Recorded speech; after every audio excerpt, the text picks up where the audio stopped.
Poetry is literally words on paper, handwritten or typed, fragile like the lead from your pencil, or strong like angels' wings, not something chained in metaphors and keystrokes. More than a pastime, a hobby, something philosophical people read to each other, a way to sound intelligent without trying. To me, poetry is so much more than flattened pulp and concentrated octopus juice. Poetry is treasure, buried under the top layer of sand on a beach I have been walking on my entire life.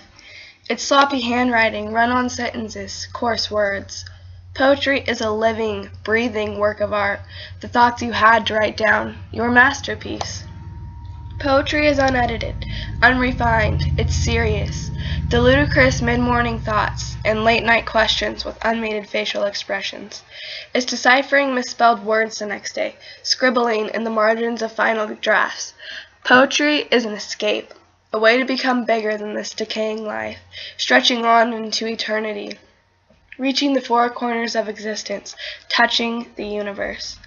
Poetry is what the bass of my favorite song sounds like, the drum beat syncing up with my heart, giving me the feeling of driving on the highway, knowing there's nothing keeping me from driving forever. Poetry is subjective. Your thoughts, my thoughts, forming a whirlpool of opinions and emotions, trying to influence the same current of salty tears.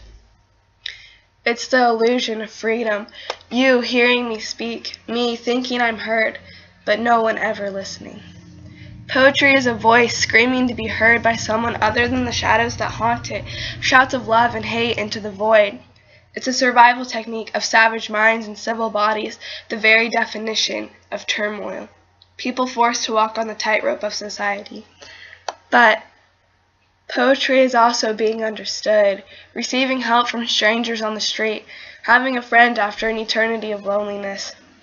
Poetry is taking a stand, refusing to be told no, sticking to your values, living for yourself. It is wearing your skin with pride, smiling when you are in the spotlight, and taking the recognition you deserve. Poetry is unifying, joining hands, exchanging phone numbers, whispers among people at the library. Poetry is our handprint on this world. It might not be made in concrete or steel, but it's there. In the soft soil of a tilled garden, in the mud down by the creek. It may not last forever. We may not be remembered, but we will live on vicariously through stories and poems. That's better than a statue in a museum preserved in time, never changing or growing. Or an obituary in the New York Times, stale words yellowed with age, tasting bitter. We have molded this world into a better-fitting puzzle piece, and we are proud to be called poets.